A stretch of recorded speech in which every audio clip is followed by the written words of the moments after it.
Hi Southway children! This week I'm going to be doing an assembly on Refugee Week. Refugee Week is an annual festival celebrating the contributions, creativity and resilience of refugees. Refugee Week 2020 takes place on the 15th to the 21st of June and has the theme Imagine. What is a refugee? So, refugees are people who have fled war, violence, conflict or persecution and have crossed an international border to find safety in another country. They often have had to flee with little more than the clothes on their backs, leaving behind homes, possessions, jobs, and loved ones. What is an asylum seeker? This is when a refugee would like to stay in the country they have gone to. Their country might not be safe to return to. They have had to apply to the Home Office of their new country for asylum. While they are waiting for that new process, they are called asylum seekers. Leaving your home country is not an easy decision to make. It means leaving your possessions, family members and friends and your way of life that for most refugees would have been a happy place before the troubles started. It means going to a new, unknown place where one might not know the language, surroundings or people. So where do they go and why do they flee their homes? So 80% of refugees travel and settle to nearby neighbouring countries that are safer than their own. This is why Turkey is one of the countries that has the highest number of refugees, as it neighbours Syria. Many people are currently leaving Syria due to the war and violence happening in the country. It is a myth that refugees always travel to rich countries. In the UK, refugees make up less than 1% of the UK population.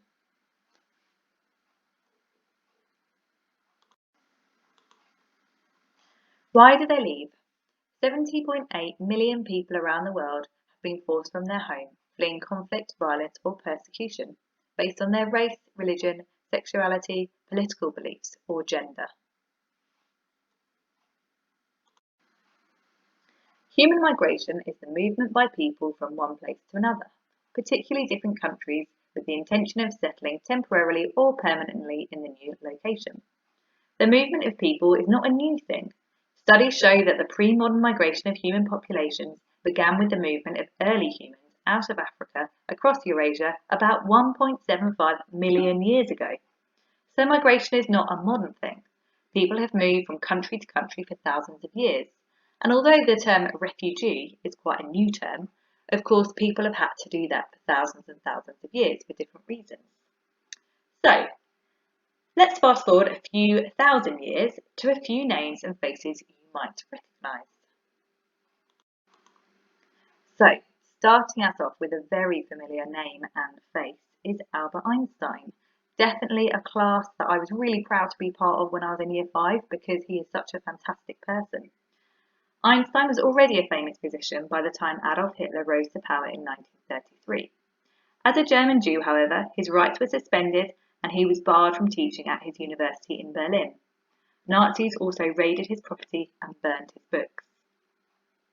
Forced from his home, Einstein sought refuge in the United States and settled in Princetown, New Jersey.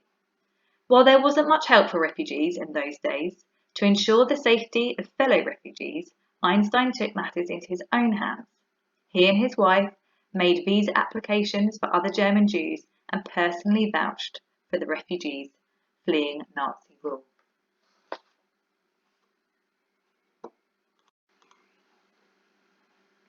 Judith KERR.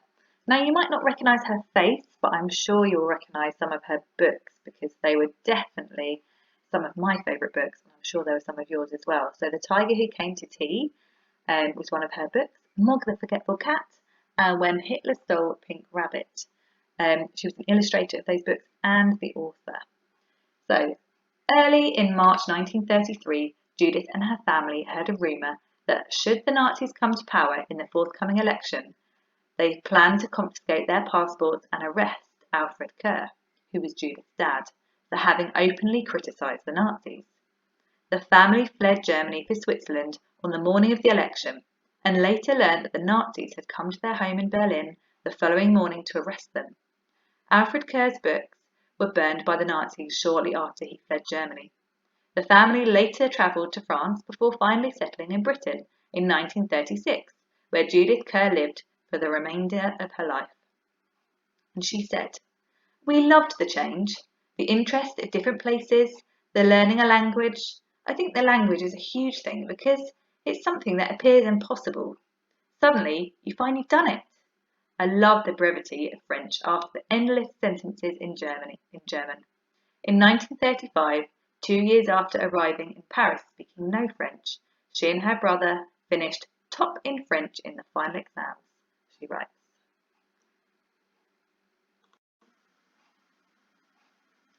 Freddie Mercury, lead singer of Queen. So you might recognise his face, but if you don't recognise his face, you would most certainly recognise his music, which is very well known all over the world. So Freddie Mercury was also a refugee. He grew up in Zanzibar, now known as Tanzania, but in 1964 the Zanzibar Revolution started and it was no longer safe. He and his family fled to the UK for safety. Dear Freddie, what if the United Kingdom never welcomed you in?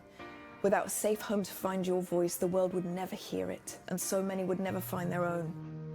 Your fearlessness would never embolden us all to be fearless.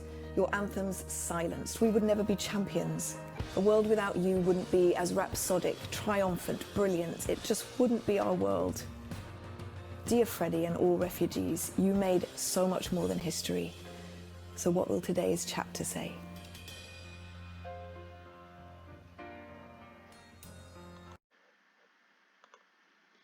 Rita Ora. Rita Ora was born in Pristina, Yugoslavia, present-day Kosovo, to Albanian parents. Her mother, Vera, is a psychiatrist and her father is a pub owner. Her family left Kosovo for political reasons because of the mistreating of Albanians. They relocated to London, England in 1991 when she was a baby. She grew up in Notting Hill in West London and attended primary school, following which she graduated from a performing arts school. Of course, not all refugees become famous like the ones I mentioned, but they all contribute hugely to our country, bringing skills and knowledge.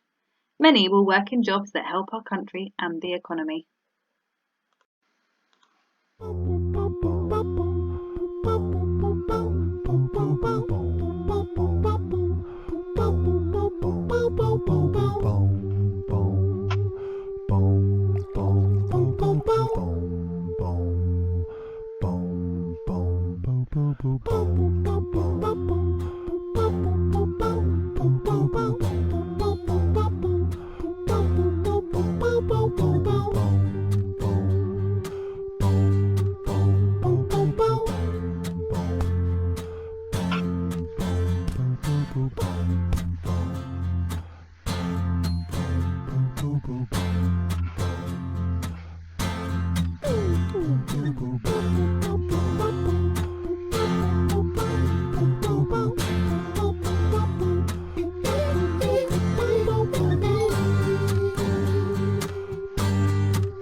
With a few simple acts, we can change the way we see refugees and ourselves. Join the Simple Acts campaign.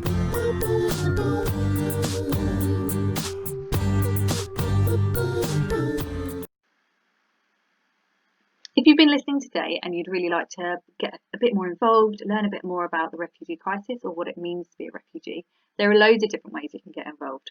Firstly, you could read one of the fantastic books out there. These are just 4 of many really brilliant books. Judith Kerr's When Hitler Stole Pink Rabbit is about being a refugee in the Second World War. It's got some of Judith's first-hand experiences of what it was like for her being a refugee, and is a really lovely read. The Boy at the Back of the Class is another really fantastic read. It gives a perspective of a boy coming to the UK in modern day UK and what it's like to be a refugee now.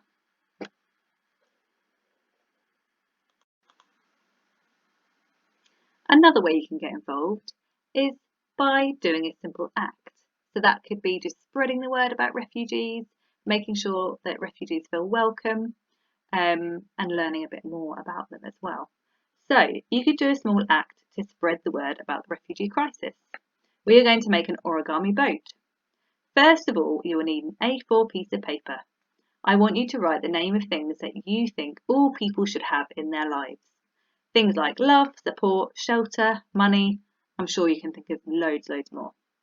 Scatter the words all over the front and back of your A4 piece of paper, first of all. It doesn't matter if some of the words are repeated. If you get stuck, think about what it's important or essential for you to live a happy life. So first of all, you'll need to have your A4 piece of paper with the words dotted over them in front of you in a landscape position. Then you need to fold the paper in half as if you're making a card.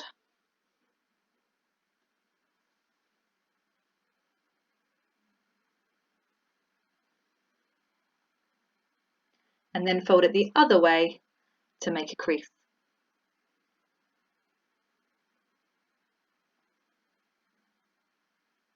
And then unfold that second part. Then fold the top corners down to the middle. So this should be the top corners where the fold is.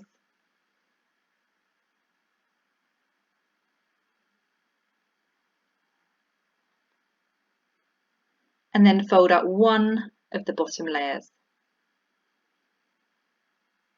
Turn it over and fold the small triangle corners down so they're hooked over the sides of the triangle.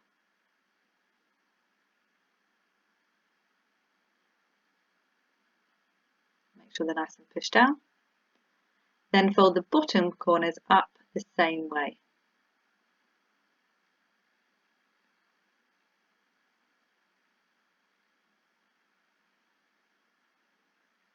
And then fold that piece up over it. And then you should have a nice triangle in front of you.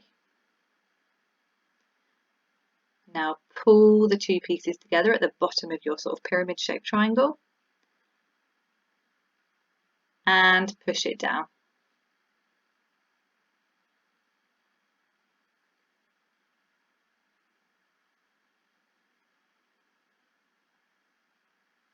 Take one bottom layer and fold it up. So where it will open, you need to fold one side up.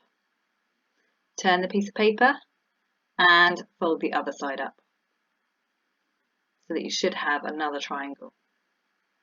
Now do the same action as earlier, so you're pulling those two parts of paper apart.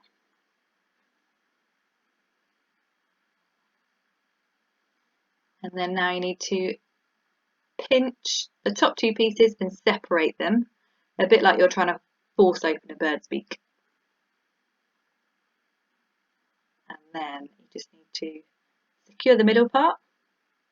You can put your fingers inside and just pull it out a little bit to make it a bit more secure. And there you've got your boat.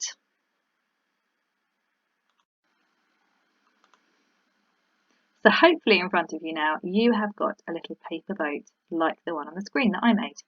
So hopefully you've had a bit of time to think about why it is that I've got you to make a paper boat. And the reason is that many refugees make really dangerous journeys across the seas on boats that are too crowded, that aren't safe, to different countries for a better life. And lots of refugees, unfortunately, don't have those human rights with them. They don't necessarily have shelter, they don't necessarily have money or a safe space. But hopefully when they go to that new country, they can gain those things and make a new life for themselves with those things included. So that's why I've asked you to make a paper boat, and I really hope that you've had a little think about what those things are that every person in the world should have. Thank you for listening, and hopefully see you soon.